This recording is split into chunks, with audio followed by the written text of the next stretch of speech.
বিধানসভা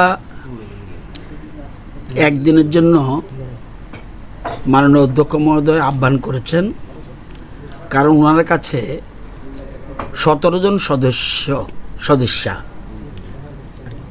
chief whip Kalyani Roy সহ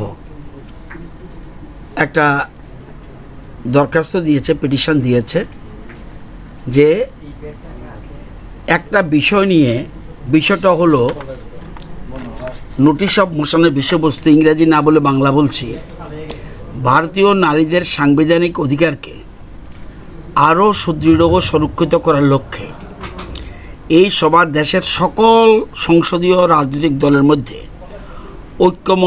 ঐক্যমত প্রতিষ্ঠার আহ্বান জানাচ্ছে এবং কেন্দ্রীয় সরকারকে আন্তরিকভাবে অনুরোধ করছে যে 2011 সালের জনগণনার ভিত্তিতে সীমানা পুনর্নির্ধারণ, মানে ডিলিমিটেশন যেটা বলি, এই ডিলিমিটেশন প্রক্রিয়া দ্রুত শুরু করার জন্য অবিলম্বে প্রয়োজনীয় পদক্ষেপ গ্রহণ করা হয় এবং একই সঙ্গে সংবিধানের 131তম সংশোধনী বিল, যে বিলটার নাম নারী শক্তি বন্ধন অধিনিয়ম, সংশোধনের লক্ষ্যে পুনরায় উদ্যোগ গ্রহণ করা হয়, যাতে লোকসভা ও রাজ্য বিধানসভাগুলিতে নারীদের জন্য মোট আসনের 1/3 সংরক্ষণ কার্যকর করা নিশ্চিত করা যায়।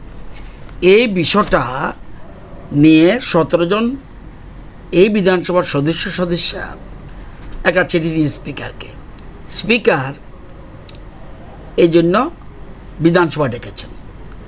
সাধারণত বিধানসভা ডাকতে হলে মহামান্য রাজ্যপাল লাগে, কিন্তু স্পিকার যখন বিধানসভা অ্যাডজর্ন করে, সানিডাই করে, যদি সানিডাইয়ের পরে প্রয়োগ না হয়, যতদিন পরে প্রয়োগ না হলে তখন আর স্পিকারের কাছে বা ক্যাবিনেটের কাছে যেতে হবে না। সেখানে ইচ্ছা করলে স্পিকার মিটিং ডাকতে পারে। এই উপলক্ষেই উনি যেহেতু গুরুত্বপূর্ণ একটা বিষয় ওনার সামনে এসেছে, সেই জন্য উনি সভা আহ্বান করেছেন। এই জন্য সভা আহ্বান করেছেন 30 তারিখ।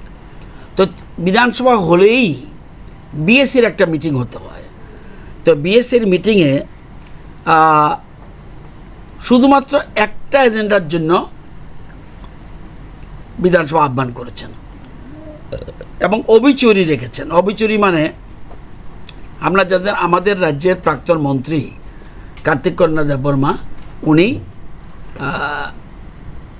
উনি মারা গেছেন, ওনার স্মৃতিচারণ করা হবে। আর আশা ভোসলে উনিও দেহত্যাগ করেছেন, সেজন্য এই দুজনের অবিচুরি করে বিএসসি রিপোর্টটা গ্রহণ করে সারা দিনের জন্য এই বিষয়টা নিয়ে আলোচনা হবে।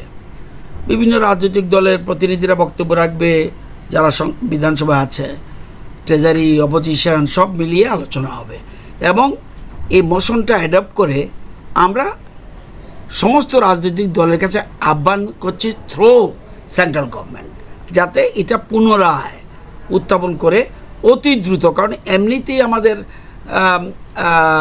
দেশে অনেক দেরি হয়ে গেছে রিজার্ভেশন, মহিলা সংরক্ষণ, বিশেষ করে এমনি মহিলা সংরক্ষণ আছে কিন্তু বিধানসভা লোকসভায় নেই। সেই জিনিসটাই আনার জন্য এই গুরুত্বপূর্ণ একটা অধিবেশন, অত্যন্ত গুরুত্বপূর্ণ। এবং এখানে যারা উপস্থিত ছিলেন, কংগ্রেসের প্রতিনিধি ছিলেন এবং সিপিএম দলের প্রতিনিধি তথা অপোজিশন লিডার ছিলেন, বাকিরা ছিলেন শুধু সুশান্তবাবু পশ্চিমবঙ্গে আছে, একটা নির্বাচনী কাজে ব্যস্ত থাকে, আসতে পারেননি। তো আজকে সর্বসম্মতিক্রমে একদিনের ডিটেলস আলোচনা যেন হয়, এই জন্য বলা হয়েছে। কত তারিখ? 30 তারিখ সকাল 11টা থেকে আরম্ভ হবে, আপ টু 5 PM। এর মাঝখানে 1 ঘন্টা শুধু বিশ্রাম থাকবে, ব্যাস। 30 এপ্রিল স্যার, সব দলের যারা আলোচনা, কেউ যদি মনে করে আমি আলোচনা করতে চাই না, যাই করবে এই 11 থেকে 5টার মধ্যে। সাধারণত 2 ঘন্টা 3 ঘন্টা হলেও হতো, কিন্তু যেহেতু গুরুত্বপূর্ণ বিষয়, আমরা চাইব সবাই আলোচনা করুক, সেই যতটুকু সম্ভব হয় এই সময়ের মধ্যে আলোচনা করে সবাই সুযোগ দেওয়া হবে। যা সবাই তার বলে না, যারা বলবে এবং আমরাও চাইব, বিশেষ করে যারা এই বিশেষ বিষয়টা এনেছেন, এই যে মোশনটা, তাদের প্রাধান্য আগে হবে, এর বাকিরা অংশগ্রহণ করবে। Thank you sir.